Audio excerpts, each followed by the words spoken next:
Bakat saja tidak cukup. Kamu butuh grit untuk terus melakukan suatu hal, walaupun telah gagal berkali-kali. Halo semuanya, nama saya Michael. Selamat datang di channel saya, Sikutu Buku. Kali ini saya akan bahas buku Grit karya Angela Duckworth. Sebelum kita mulai, buat kalian yang mau support channel ini agar terus berkarya, caranya gampang banget. Kalian cukup klik subscribe dan nyalakan loncengnya. Dukungan kalian membantu banget supaya kita bisa rutin posting dan bersama-sama belajar di channel ini. Buku ini membahas soal rahasia pencapaian seseorang dalam hidup. Ternyata pencapaian itu tidak berasal dari bakat, tapi merupakan gabungan dari passion dan kegigihan. Kombinasi keduanya disebut Angela sebagai grit atau ketabahan. Grit adalah resep yang membuat seseorang melakukan suatu hal terus-menerus, walaupun sudah gagal berkali-kali. Di bukunya, Angela juga menekankan hanya fokus pada bakat saja tidaklah cukup, karena ada hal lain yang lebih berpengaruh dari hanya sekedar bakat. Saya merangkumnya menjadi 3 hal menarik dari buku ini. Pertama, apa itu grit? Untuk bisa masuk ke dalam Akademi Militer West Point di Amerika Serikat, ternyata jauh lebih sulit daripada masuk ke Universitas Harvard. Bukan cuma harus mencapai skor tertinggi, tapi calon taruna harus memiliki ketahanan fisik dan mental yang luar biasa. Walaupun begitu, tetap saja beberapa orang memutuskan untuk keluar setelah mereka diterima di akademi. Banyak psikolog berusaha mencari tahu kenapa ada orang yang bertahan dalam kondisi keras di akademi militer dan sebagian tidak. Ternyata, taruna yang berhasil melewati tahun pertama mereka di West Point memiliki karakter yang sama dengan orang yang berhasil bertahan dalam karir yang menantang. Karakter itu adalah grit. Sebagai informasi, West Point memiliki 2 bulan orientasi taruna baru. Di masa ini, banyak taruna yang drop out. Taruna yang bertahan merupakan tipe taruna yang terus bertahan dalam kegagalan. Ini adalah tipikal orang sukses pada umumnya. Mereka memiliki standar yang tinggi dan tujuan yang sulit diraih. Mereka memiliki passion yang tinggi, mereka bersemangat, dan tahu kemana harus melangkah. Sederhananya, mereka menunjukkan karakter grit yang merupakan kombinasi dari passion dan kegigihan. Menariknya, seiring bertambahnya usia, grit level seseorang juga meningkat. Pengalaman hidup mampu merubah seseorang.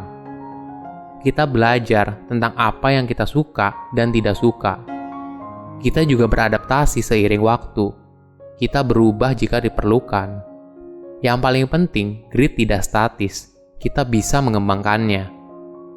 Jika kamu ingin meningkatkan grit levelmu, mungkin kamu bisa tanya ke dirimu sendiri terlebih dahulu, kenapa grit level kamu rendah?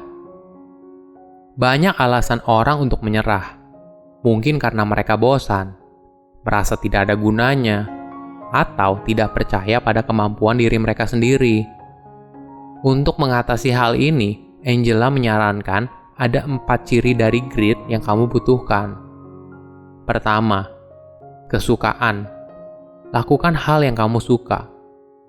Di fase ini, banyak orang awalnya coba banyak hal.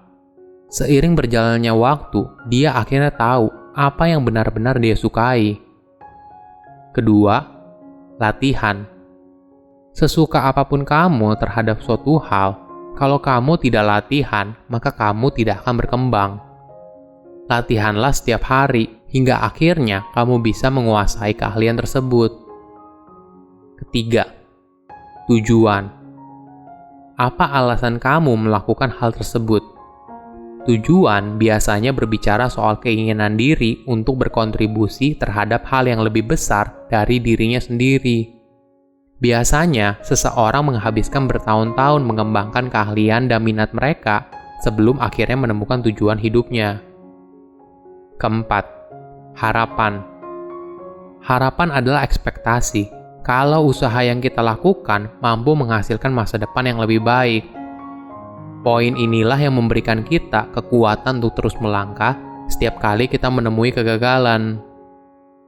Kedua, hubungan bakat dan usaha. Ketika seseorang berhasil meraih sesuatu dalam hidupnya, kita memberikan label kepada mereka sebagai orang yang berbakat. Tapi bakat bukan suatu hal yang luar biasa.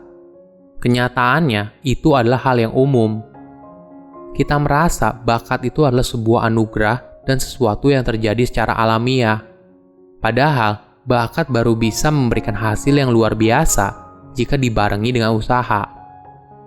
Angela kemudian memberikan rumus kenapa faktor usaha sangat penting. Bakat ditambah dengan usaha, maka akan menjadi keahlian. Ketika keahlian ditambah dengan usaha, maka akan menjadi keberhasilan. Dalam rumus ini, usaha dihitung 2 kali. Usaha akan membangun keahlian, dan usaha juga yang akan membuat keahlian menjadi produktivitas. Formulanya adalah, usaha mampu membuat seseorang melakukan suatu hal terus-menerus. Tidak peduli seberapa sulit, pengulangan akan membuatnya menjadi mudah. Tapi tentu saja, dalam perjalanannya banyak yang menyerah. Inilah mengapa kegigihan itu penting.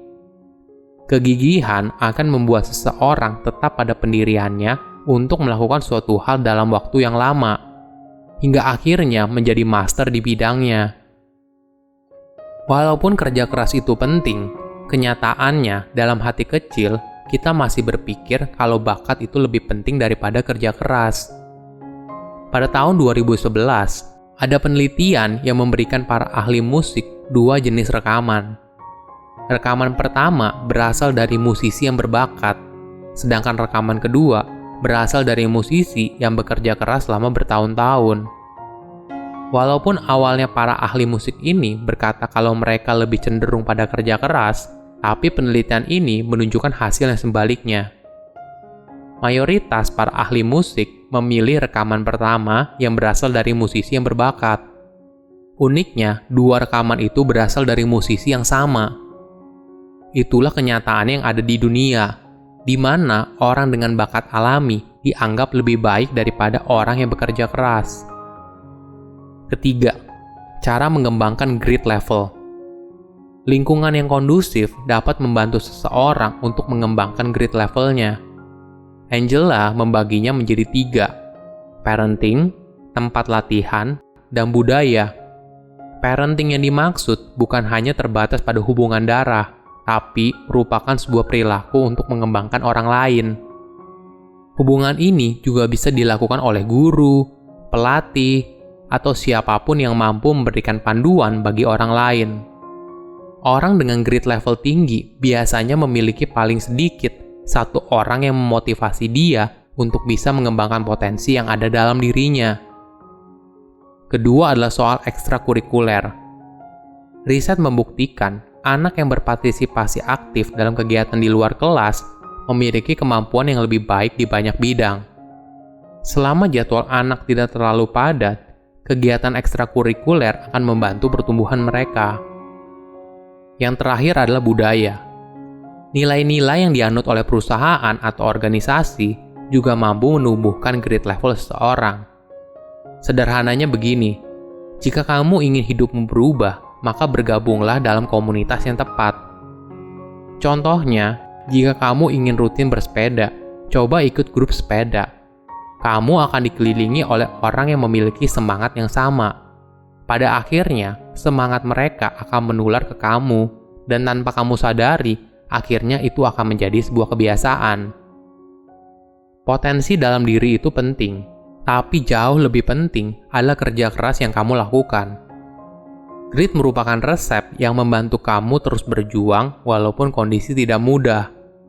Silahkan komen di kolom komentar pelajaran apa yang kalian dapat ketika baca buku ini. Selain itu, komen juga mau buku apa lagi yang saya review di video berikutnya. Saya undur diri, jangan lupa subscribe channel YouTube Sikutu Buku. Bye-bye.